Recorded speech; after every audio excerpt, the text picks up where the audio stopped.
Hello everyone, welcome back to another video. In this video, we will going to learn how you can fix your keyboard is not working in your laptop.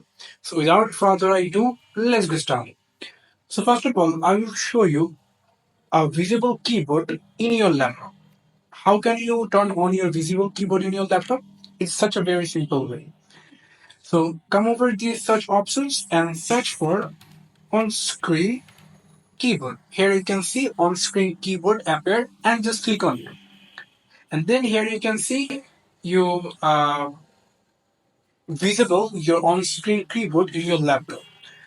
You can type whatever you want by this on-screen keyboard. Here I show you. We just want to write on-screen keyboard by this on space screen, and by this you can see you can write.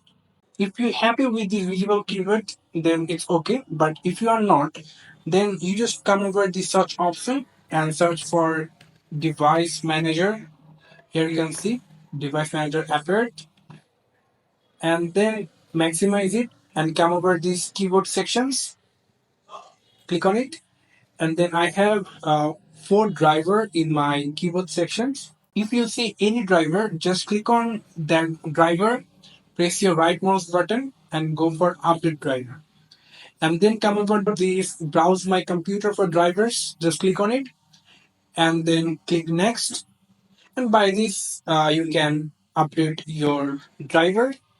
My driver is updated already. That's why it's saying the best driver for your device are already installed. Maybe your problem will be solved by this. So thank you so much for watching this video. I hope to see you in another video. Till then, goodbye.